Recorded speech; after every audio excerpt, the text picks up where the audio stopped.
শেখ হাসিনা শুনে হচ্ছে নাম যেন একদম বিশাল আল্লাহওয়ালা, কিন্তু ফেরাউনের যে বোন বাংলাদেশে বেঁচে ছিল এটা পৃথিবীর লোক জানতো না। ফেরাউন যদি থাকতো এতদিন বেঁচে, ওর বোন বানিয়ে নিত। তার অপরাধগুলি কি? কেন আল্লাহ জালিমকে পৃথিবীতে ধ্বংস করেন?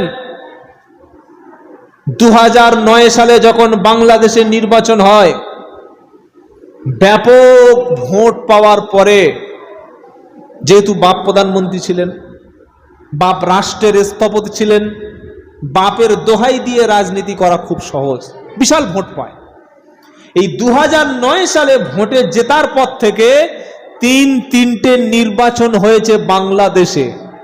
একটা 2014, একটা 2018, আর একটা 2024। এই তিনটি নির্বাচনে বিরোধী পার্টি কাউকে সেখানে প্রতিদ্বন্দ্বিতা করতে দেওয়া হয়নি। 1 নম্বর হাসিনার পতনের কারণ, পতনের কারণটা বলছি। 2 নম্বর হলো বাংলাদেশের জমিনে আইনের কোনো শাসন ছিল না। আমাদের মহান ভারতবর্ষ, যদি কেউ অপরাধ করে তার জন্য আইন আছে, পার্লামেন্ট আইন পাশ করে, সুপ্রিম কোর্ট, হাইকোর্ট রায় দেয়। কিন্তু বাংলাদেশে যখন কোনো ব্যক্তির বিরুদ্ধে কে কতদিন জেল খাটবে, কার ফাঁসি হবে, কে বাইরে থাকবে, এটা কোর্ট থেকে নয়, বরং হাসিনার বঙ্গভবন থেকে সিদ্ধান্তটা যেত। বলে তার প্রমাণ, কাদের মোল্লা বলে একজন ব্যক্তিকে ফাঁসি দেওয়া হয়েছিল 2016 সালের দিকে। কাদের মোল্লার অপরাধ কি? তিনি খালেদা জিয়ার সঙ্গে রাজনীতি করতেন। এগুলো জানার প্রয়োজন আছে আমাদের। তো আপনারা কোনোদিন শুনেছেন একটা লোকের যাবজ্জীবন হয়ে গেলে সেই ব্যক্তির রায়টা ফাঁসিতে পরিণত হয়? শুনেছেন? আমাদের ভারতবর্ষে বা বিশ্বের জমিনে কি হয়?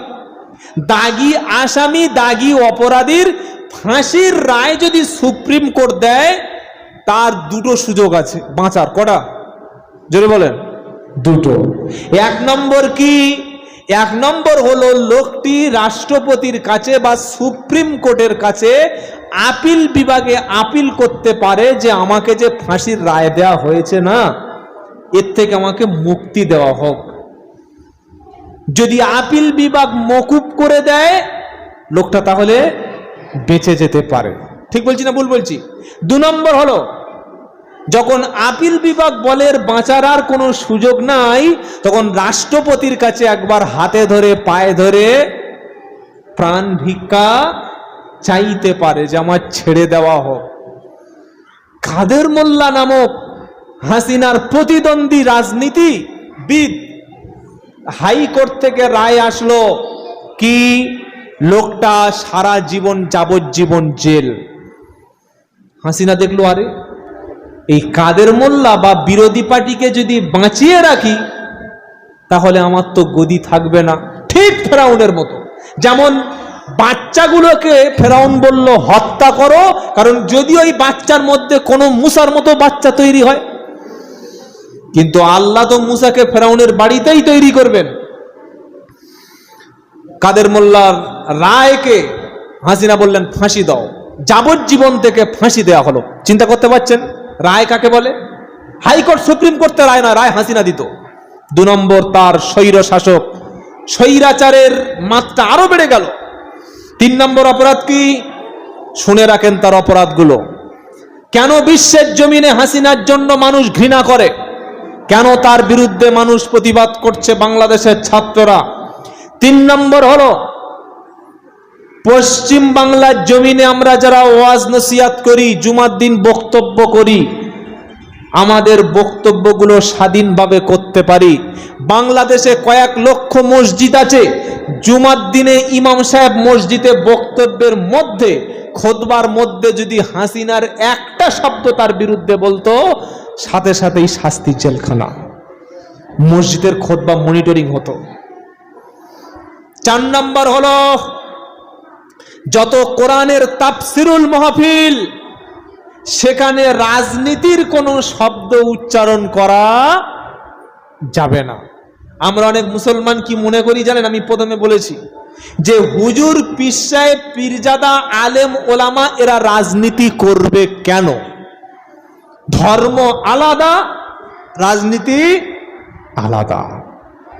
এইটা আমাদের বুঝিয়েছে নাস্তিক মোরতাদেরা।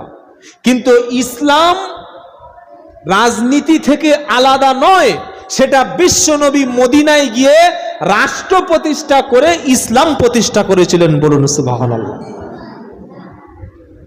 তাফসীরুল কোরআন মাহফিল বন্ধ হলো, যারাই বড় বড় মুফাসসির সবগুলোকে জেলখানায় বন্দী করা হলো। যেমন মুফতি কাজী ইব্রাহিম সাহেব 3 বছরের জেল খাটলো। মুফতি আমির হামজা সাহেব কোনো অপরাধ নাই, 3 বছরের জেল। আল্লামা মামুনুল হক অপরাধ নাই, 3 বছরের জেল। আর ভাগ্য ভালো মিজানুর রহমান আজহারি পালিয়েছিল মালয়েশিয়া, তা না হলে ফাঁসি মনে হচ্ছে হয়ে যেত। কি বুঝলেন? তবে আজহারি সাহেব খুব তাড়াতাড়ি ফিরবেন, নেতৃত্ব দেবেন। বলুন ইনশাআল্লাহ।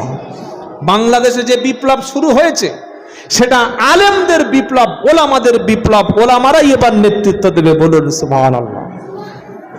সে যখন আরো বড় ফেরাউন হওয়া শুরু করলো, ফেরাউনের প্রতিযোগিতা চলছে। 5 নম্বর কি করলো?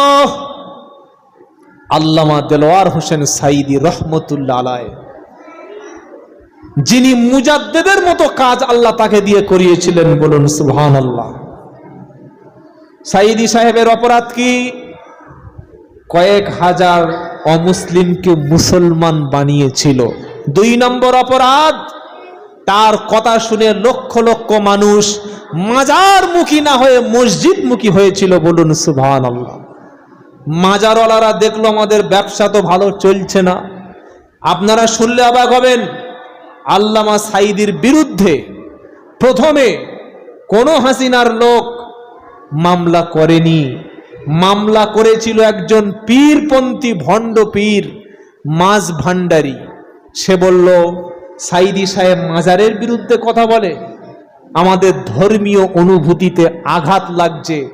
এই অভিযোগে তাকে গ্রেপ্তার করা হলো। গ্রেপ্তার করার পরে খুন, ধর্ষণ, তারপরে দেশদ্রোহী যত রকমের অপরাধ ছিল মিথ্যা করে সব চাপিয়ে দেওয়া হলো। কত বড় ফেরাউনের ছোট বোন হাসিনা 2013 সালে যখন সাঈদী সাহেবের বড় ছেলে মাওলানা রফিক বিন সাঈদী হার্ট অ্যাটাকে মারা গেল। বলুন তো, পৃথিবীতে কোনোদিন এরকম হয়? সন্তান মারা গেছে আর বাপ জেলখানায় আছে, 2 ঘন্টার বেশি ছুটি পাচ্ছে না। এটা কোনো মুসলমানের কাজ? বাড়ি পর্যন্ত যেতে দেওয়া হলো না, আবার জেলে ফিরিয়ে আনা হলো। 2014 সাল, 24 সাল, গত বছর এই 14ই আগস্ট সামনে আসছে। এতদিন পর্যন্ত আল্লামা সাঈদী সাহেব বেঁচে ছিলেন, তাকে বাঁচিয়ে রাখা হয়েছে, ছোট্ট জেলের মধ্যে রাখা হয়েছিল, চিকিৎসা পর্যন্ত করতে দেয়নি এই বেঈমান হাসিনা, স্বৈরাচার। শুধু সাঈদী সাহেব নয়, কয়েক লক্ষ নিরপরাধ আলেম, ছাত্র, ইমামকে জেলখানার মধ্যে রাখা হয়েছে। এমনকি ছোট্ট ছোট্ট ঘর, আয়না ঘর যাকে বলা হয়, দুনিয়ার কোনো আলো বাতাস পৌঁছায়নি, তার মধ্যে গ্রেপ্তার করে রাখা হয়েছিল। 2024 সালের 23 সালের 14ই আগস্ট সামনে যেদিন আসছে, সাঈদী সাহেবকে বলা হলো অসুস্থ। অসুস্থ বলে জেলখানা থেকে তাকে মেডিকেল হসপিটালে নিয়ে 24 ঘন্টা আটকে রেখে এই বেঈমান স্বৈরা শাসক খুনি সন্তানদের সাথে মৃত্যুর সময় দেখা পর্যন্ত করতে দেয়নি। এত বড় বেঈমান। যেদিন সাঈদী সাহেব শুনলাম পৃথিবী থেকে তিনি শহীদ হয়ে গেছেন, চলে গেছেন, সেদিনেই ভেবে নিয়েছি হাসিনার পতনের দিন কি শুরু হয়। যেদিন মুসা নবীকে হত্যা করার জন্য ফেরাউন অস্ত্র তুলেছিল, সেদিন ফেরাউনের মৃত্যুর সময় ঘনিয়ে এসেছিল। মনে রাখবেন, এই অপরাধগুলো বললাম। তারপরে আরেকটা অপরাধ হলো রাষ্ট্র ধর্ম ইসলামকে মুছে ফেলা। আরেকটা অপরাধ হলো পুলিশকে ব্যাপকভাবে গুলি করার অনুমতি দেওয়া। কেউ কিছু বললে গুলি করে দাও, কেউ কিছু বললে গুলি করে দাও। এত বড় খুনি। এই রকম অবস্থা চলল।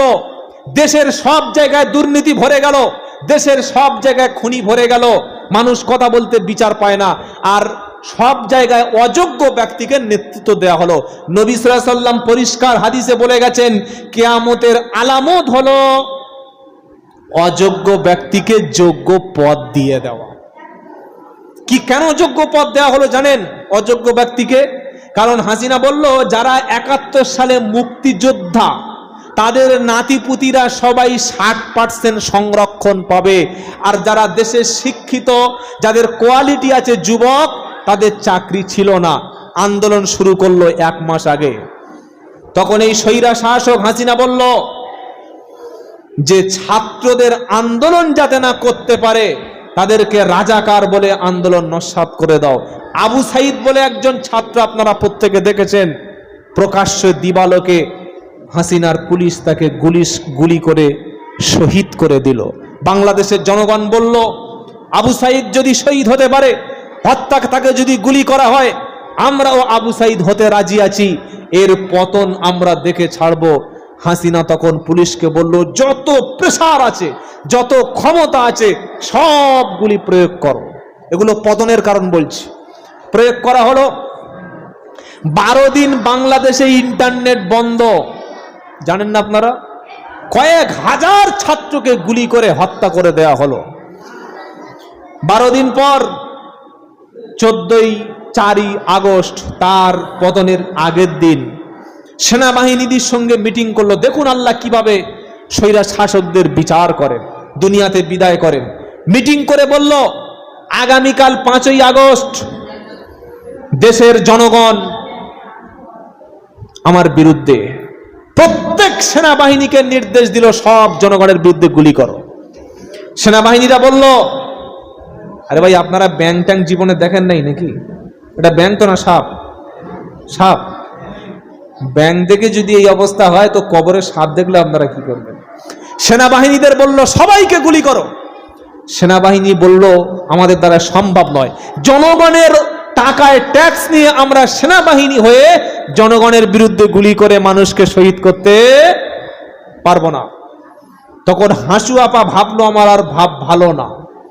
সেনাবাহিনীদের ধমক দিল, পুলিশ যদি গুলি করতে পারে, তোমরা পারছো না কেন? পতনের কয়েক ঘন্টা আগে 5ই আগস্ট সকালবেলা ইন্টারনেটে দেখলাম রাস্তা ফাঁকা, নেট বন্ধ। ভেবেছিলাম, ওগো আল্লাহ, এই 14 বছর 13 বছর আলেমদের কান্না, সাইদি সাহেবের শহীদ হওয়া, লক্ষ লক্ষ আলেমদের জেল খাটা, তার বিনিময়ে কি বাংলাদেশ স্বাধীনতা পাবে না? কথা বলার ক্ষমতা নাই, বিচার ছিল না, ন্যায় ইনসাফ ছিল না।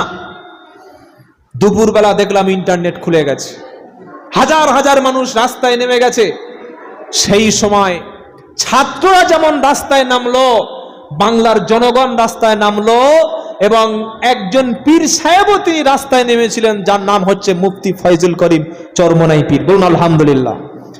অনেকে আমার বিরুদ্ধে বলে যে এই বক্তাটা পীর সাহেবদের বিরুদ্ধে গালাগালি করে, আমার বিরুদ্ধে বলে না। ভাই, যারা খাঁটি পীর তাদের বিরুদ্ধে আমি কখনো কোনো কথা বলি না।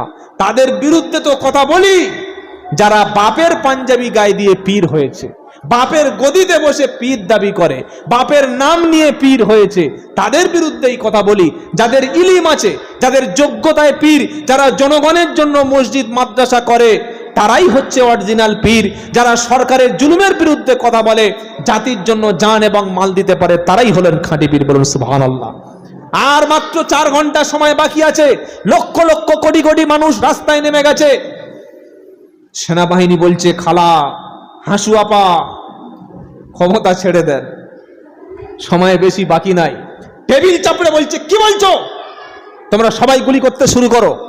সেনাবাহিনী বলল, ইম্পসিবল, সম্ভব না। চতুর্দিক থেকে কোটি কোটি মানুষ আসছে তোমার গণভবনে, বঙ্গভবনে, এসে ঘেরাও করছে। কি করবে বলো? হাসিনা বলছে, ক্ষমতা চালাও, গুলি করো। তারা বলল না। যখন দেখছে ছাড়বে না, মানুষের মৃত্যুর আগে একটা মরণ কামড় আসে না, আসে না আসে না, ছাড়বে না। ছোট বোনকে বোঝাচ্ছে সেনাবাহিনীরা, বড় বোন ফেরাউনের বোনকে বোঝা যে লোক এসে গেছে, এক্ষুনি খেয়ে ফেলবে। ছোট বোন রেহেনা বলল, আপা সই করে পালান। বললো না, আমি ছাড়বো না। ছেলে থাকে আমেরিকায়, ওয়াজিদ জয় বলল, মা কি করছো, এখনো ক্ষমতা ছেড়ে দাওনি? অবশেষে কাঁপতে কাঁপতে সিগনেচার করে কেঁদে ফেললো। আর আমাদের মদিউর রহমান আল্লামা হজরতের ফোন করলো, হজরত বাঁচিয়ে নিয়ে যান। কি বুঝলেন? হেলিকপ্টারে করে, সেনাবাহিনীর মাল বাওয়া হেলিকপ্টার, এর চাইতে জিল্লাতি কি হতে পারে?